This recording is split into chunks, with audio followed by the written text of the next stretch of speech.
Hola oyentes de Radio Sefarad, volvemos a encontrarnos con Pascal Roa para seguir hablando de lo que sucede en Israel y más después de esta pausa del fin de semana, que habrán muchas cosas que se agolparán en las noticias, pero también las noticias de última hora. ¿Qué tal, Pascal? Hola Jorge, bien, sí, efectivamente, hoy en el día 115 desde el inicio de esta guerra, pues han pasado ya tres días desde la última conexión, ha pasado Shabbat, el fin de semana, y nos encontramos con noticias en muchos frentes. Incluso hoy ha abierto un nuevo frente que se encuentra en Jordania, y de esto hablaremos para las noticias más a nivel internacional, a nivel de diplomacia, a nivel de otros países involucrados. Y sí, Jordania figura en una de mis nuevas fichas, pero bueno, Pero de quizás lo momento más vinculado a los americanos, ¿no? vinculado a los americanos, vinculado a Irán. Si quieres empezamos ya con esta noticia, pues simplemente es la información es que una base norteamericana que se encuentra en el norte de Jordania, cerca de la frontera con Siria, pues ha sido atacada el domingo, ayer, atacada por un misil que desgraciadamente ha causado tres víctimas mortales, tres soldados estadounidenses que murieron, 25 heridos. Es un balance muy negativo, muy triste, y fue ataque de dron, no de misil por un grupo relacionado con Irán. No se sabe si es desde Irak o desde Siria, pero están en ambos países de todas formas.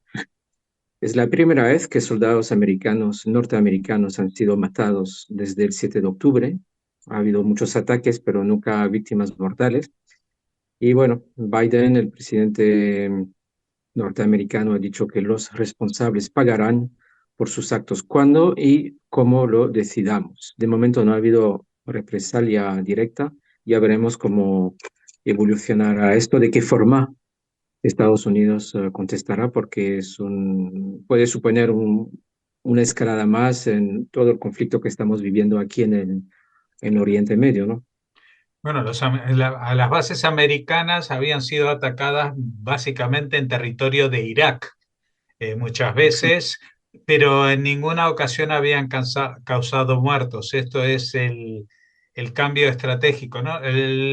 Yo me pregunto, los americanos en esta situación en la que están, con las bases de Irak atacadas, con la flotilla en el Mar Rojo, las otras bases en la zona parece que no estaban muy bien preparadas, porque si han muerto tres soldados y hay muchos heridos, quiere decir que los pilló totalmente desprevenidos este ataque, que no tenían medios de información para resguardarse o un aviso previo, ¿no? Cosa que creo que es un poco escandalosa a nivel de un país como Estados Unidos, que tenga una base en una zona que, si bien en Jordania todavía nunca había pasado nada, pero que alrededor el mundo se está ardiendo, pues tendrían que haber, yo creo que ahí hay un poco de abandono de la seguridad de estos cuerpos desplazados, ¿no? Sí, igual es una estrategia que se tiene que replantear Estados Unidos, porque si bien si bien todas las bases que están ahí, sobre todo en Irak y en Jordania, han servido para luchar contra ISIS, contra Daesh, pues ahora están viendo que los ataques también vienen de Irán de forma muy letal y muy contundente, muy intensiva. Lo estamos viendo en Israel desde el 7 de octubre, y que también atañe a Estados Unidos. Entonces, no pueden estar fuera de estas operaciones, a pesar de haber insistido ya a Israel desde el principio que no escalen la contienda hacia Hezbollah, es decir, que se limiten a contestar, a responder a los ataques y no atacar de más. Pero no creo que sea una estrategia viable, por supuesto no para Israel, porque al fin y al cabo Israel responderá según sus necesidades de seguridad, pero Estados Unidos también no ha mostrado todo su capacidad disuasoria también en el Mar Muerto, digo, en el Mar Rojo, porque bueno, se limita a responder, están ahí, pero realmente terminar con la amenaza de los hutíes significaría una escalada superior, significaría atacar directamente y creo que tienen la capacidad, simplemente no tienen la voluntad de No, no, no, hacerlo claro. muy complicado. Porque aparte están en años de elecciones y todo lo que tú quieras. Pero el problema me parece que todos están siendo manipulados por Irán. Es decir, Irán juega con la ventaja de decir, a mí no me van a atacar, porque Israel está muy lejos, porque Estados Unidos está con las elecciones, por esto y por lo otro. Y yo creo que la única salida va a ser ir a la cabeza de la serpiente, porque si no, pues Irán va a movilizar a gente que tiene en los sitios menos pensables. Por ejemplo, y ahora quizás me estoy adelantando, pero también ha habido grupos afines a Daesh que podrían ser movilizados en el Sinaí egipcio, que atacaran a Egipto también desde ahí. Entonces, todo esto estamos viendo que son hilos que mueve el gran titiritero, ¿no? Es decir, eh, aunque estos misiles no hayan salido de una base en Irán, es Irán el que está detrás de todos los últimos incidentes, es evidente que está detrás de los hutíes, evidentemente sus ataques incluso a países que nadie pensaba como Pakistán, que hablamos, bueno, todo esto tiene que ver con distraer la atención de lo que es el centro operativo de toda esta guerra que se ha desatado contra Israel para acabar con Israel y para acabar con el asentamiento regional consentido de Israel con el mundo árabe que se estaba produciendo en los últimos años. Bueno, ahora sí, vamos a seguir hablando de otros frentes, por ejemplo, la Franja de Gaza, que no se ha acabado, ¿no? Por ejemplo, sí. Pues la última noticia es que se oyeron sirenas, y no solo en la frontera de Israel-Gaza, sino en Tel Aviv y la zona centro. Hacía más de un mes que no se oían sirenas de alarma por misiles, por cohetes, y de repente hace como una hora se oyeron ahí en la zona centro, Rishon LeZion también, en Jolón, bueno, la zona centro.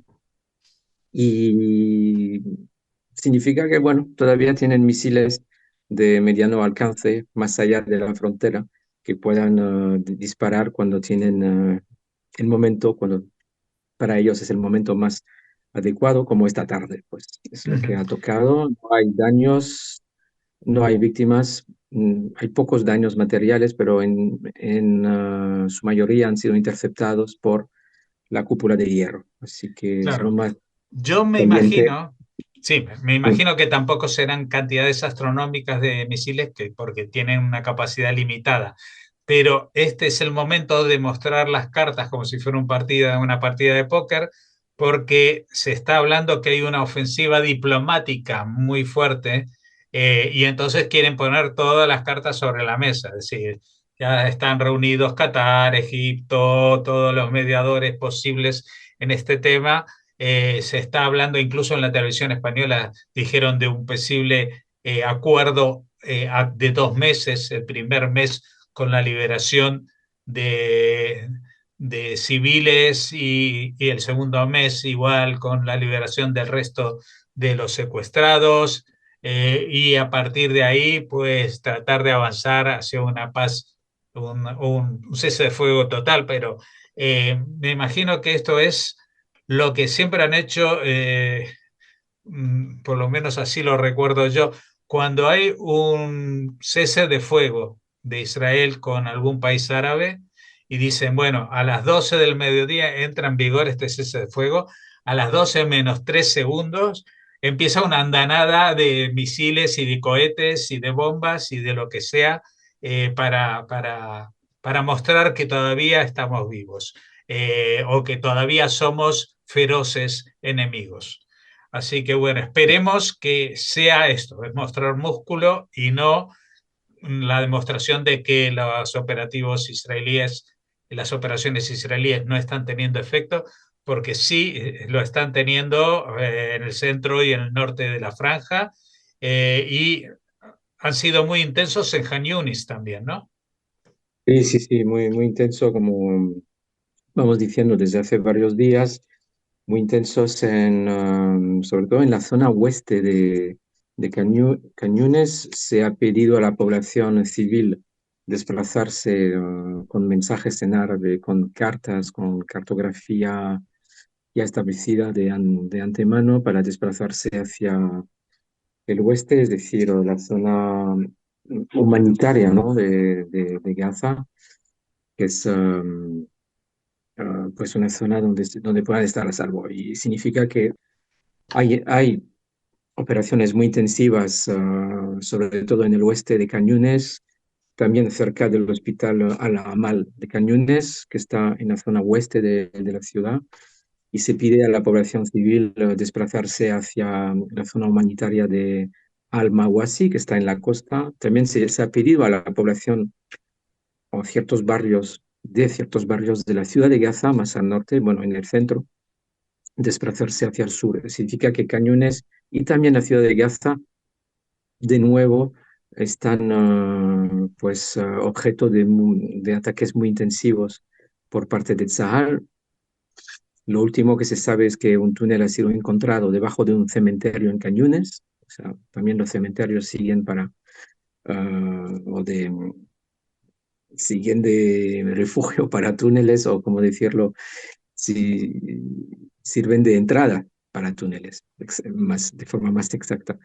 Lo preocupante tal vez es una publicación, un artículo publicado por Wall Street Journal que dice que 80% de los túneles todavía podrían ser intactos. ¿Te acuerdas que hablamos de unos 500, 600 kilómetros de longitud? Pues me imagino que los terroristas que conocen muy bien el mapa de sus propios túneles, que construyeron a lo largo de más de 15 años, pues se pueden mover todavía del sur al norte, y de repente las fuerzas de Tzahal pueden encontrarse sorprendidas por ataques por detrás de ellos, de terroristas que salgan de túneles, porque la tarea de destruir túneles es muy lenta, y esa lentitud se debe a los esfuerzos de localización, de cartografía, de comprobación también, que no existen trampas explosivas, que no haya rehenes dentro. Entonces, con una cierta lentitud va yendo la destrucción de esos túneles, y eso significa que todavía pueden aparecer terroristas o batallones o pequeños batallones de terroristas saliendo de una zona donde ya Tzahal ha trabajado, donde ya Tzahal ha Ujú, eliminado eso, se supone, a esos batallones o estos bastiones.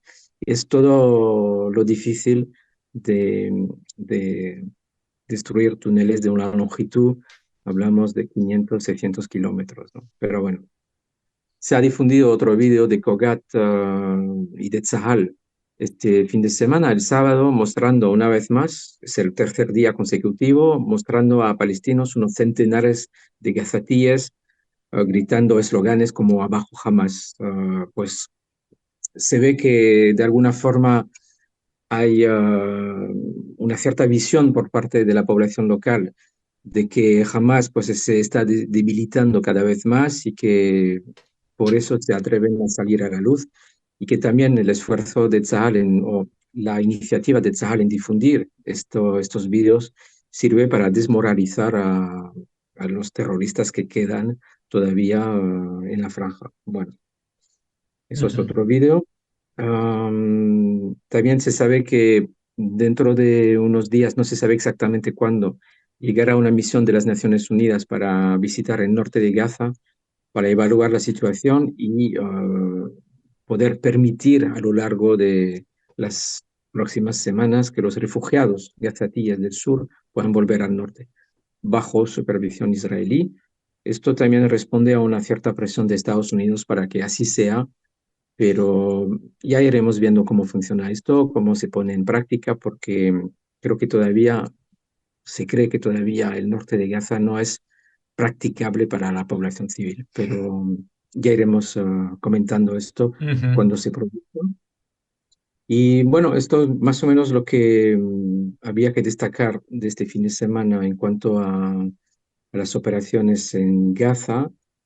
Ahora pasamos, si quieres, a Cisjordania, porque ujú. sobre todo hoy ha habido muchas noticias de intentos de ataques terroristas. Pues, por ejemplo, un intento de ataque ah, en, perdón, en Belén, cerca de Belén, en el pueblo de Tufú.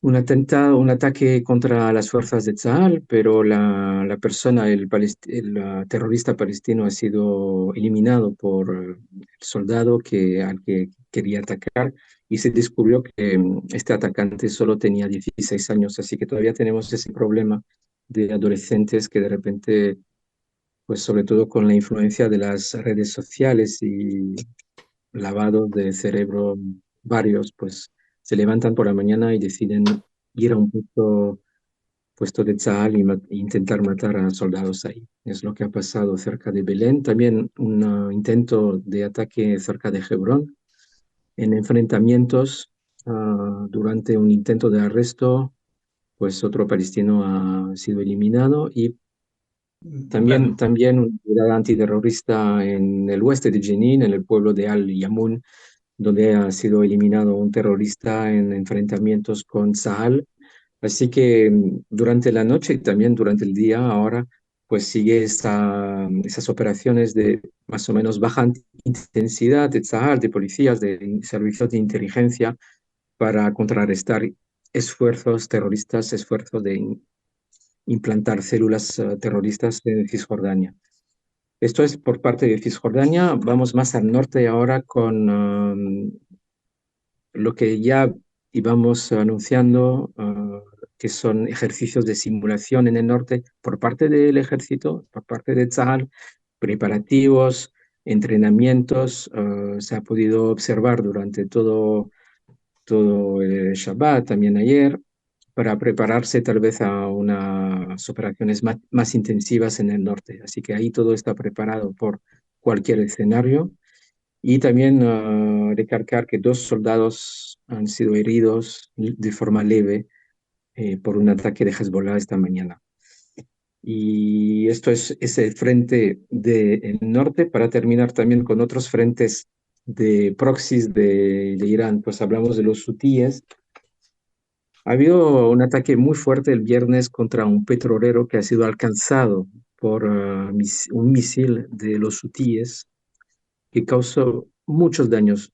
No ha habido víctimas mortales ni heridos, pero muchos daños porque de repente, como es un petrolero, pues por su sustancia que transporta, pues hubo un incendio muy fuerte que se inició y 3 fragatas de Estados Unidos, de Francia y de la India ayudaron a apagar el fuego, el incendio, y por fin pudo retomar su viaje el buque.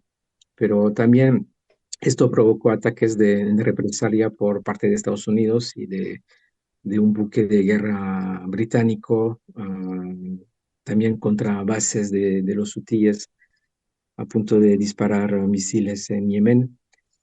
Y por fin ayer otro dron fue interceptado por un buque de guerra de Reino Unido. Esto es más o menos los frentes. Empezamos con Jordania, hablamos de Irak, seguimos con Gaza, Hezbollah, Cisjordania, los hutíes. Y si quieres, la noticia más destacada o de lo que más se ha hablado es el frente internacional, diplomático, con pues lo que ya intuíamos que iba a ser unas informaciones bomba contra la Agencia de las Naciones Unidas de los Refugiados Palestinos.